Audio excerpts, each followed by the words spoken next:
Good morning. General Tapia, I, for one, really enjoyed myself last evening. So on behalf of the United States Southern Command, I would like to thank you, the Belize Defense Forces, and the people of San Pedro for hosting us and making it a wonderful evening. And that only gives the opportunity to say, as you mentioned, gives us the opportunity to loosen up and be able to share freely our viewpoints as we work through today. So thank you very much for that great opening last night. It is a privilege for me to meet with each and every one of you. Again, these are important forums that we all share. And the Central American Security Conference is, I think, this year as vital as any that we have had in the past. Our focus, as all of you know, is on the issue of transnational criminal organizations and the illicit activity that they conduct. Unfortunately, it is impacting each and every one of our countries. And so I look forward to sharing our viewpoints, sharing our operations, and what we are seeing and the impact within our individual countries, and discuss how we can work more closely to address this problem. Because, as General Tapia mentioned, the problem of transnational criminal organizations and illicit trafficking does not affect just Belize. It does not affect just the United States. It affects each and every one of our countries in a different manner.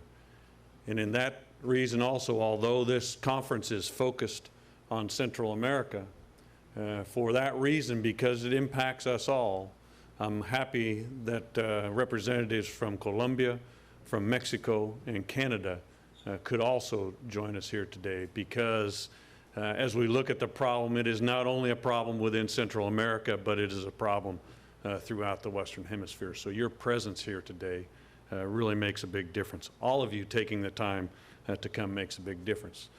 General Tapia helped in enticing us all to come here by providing such a beautiful location to have this discussion. But there are serious talks that we need to have. I talk a lot wherever I go within the United States and other places about the issue of transnational criminal organizations and the impact that it has on our security.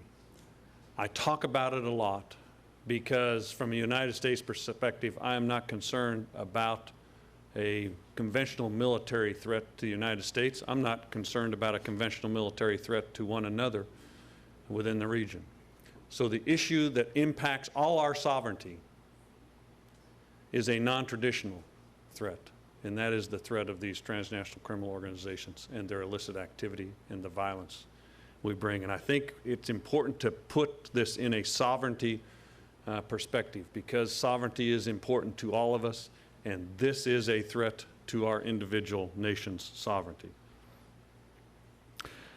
These criminal organizations are aggressively pursuing their enterprise plans, and I talk about it as an enterprise because it is not just the trafficking that affects a lot of our countries. There is a supply, there is the transit, there is the demand part of it, as well as the financing.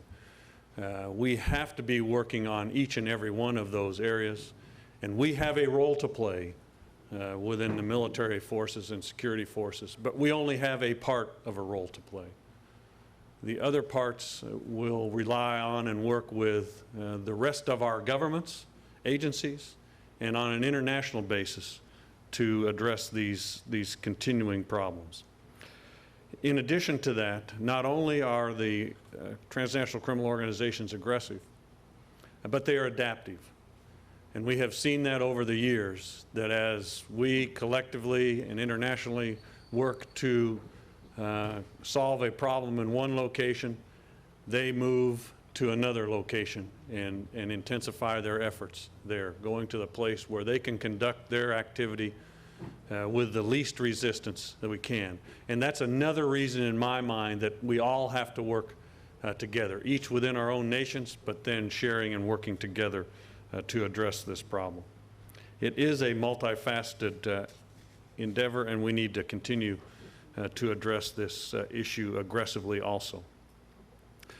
None of us has the individual resources to collect or to individually solve this problem. And again, as a result of that, it is only by pooling our resources, coordinating our efforts, can we really attack this problem. And we, much like the transnational criminal organizations, my focus and my belief is we need to be more aggressive as well. We need to be aggressive and innovative in our approaches and look for solutions that I would argue in some cases may be non-traditional. And by that I mean, where are there opportunities to cooperate? Where are there opportunities to understand what one another's capabilities are and coordinate those efforts? Those make an important statement to the traffickers, and they also show the importance that we place on working together to address this problem. I see that all our nations are working very hard together to address this problem. We need to continue to improve on those efforts. As General Tapia mentioned, information sharing is a key. That is one commodity we all have. And our ability and willingness to share it and help one another coordinate our activity is also a very key element as we move forward. There remains a growing cooperation within Central America and throughout the Western Hemisphere to address this issue.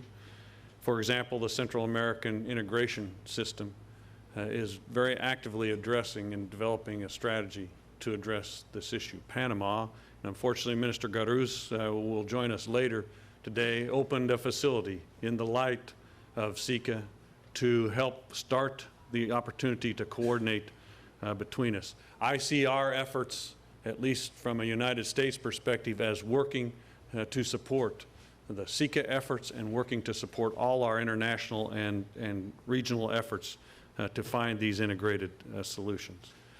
In that light, following on President Obama's visit to Central America about a month ago and the Central American Citizen Security Partnership, the United States is actively working to develop our positions on how we can help support and address the concerns within the region, how we can help support Central American nations, how we can help engage with interested donor nations and countries and international financial institutions like the Inter-American Development Bank as well as the World Bank to help address these issues throughout the region. Our focus is on supporting that regional security initiative, and it's important that we continue to address that quite readily. So overall, I am really excited to be here. I am excited by the opportunity that we have to share and discuss. I'm looking forward to each and every one of your presentations, but more importantly, the discussion and the insights we will gain from that. And I look forward also to sharing ideas and putting in place concrete steps that we can take to support one another, to coordinate with one another, to communicate better with one another, to support our governments as they work to address this issue across the board. So I'm looking forward to frank discussions throughout the day. General Tapia made sure that we were in an informal location and an opportunity to share. I think his biggest problem is going to be keeping us in the room today. But this is an important topic, and I look forward to discussing it with you, and I see very productive meetings coming from this. Thank you very much.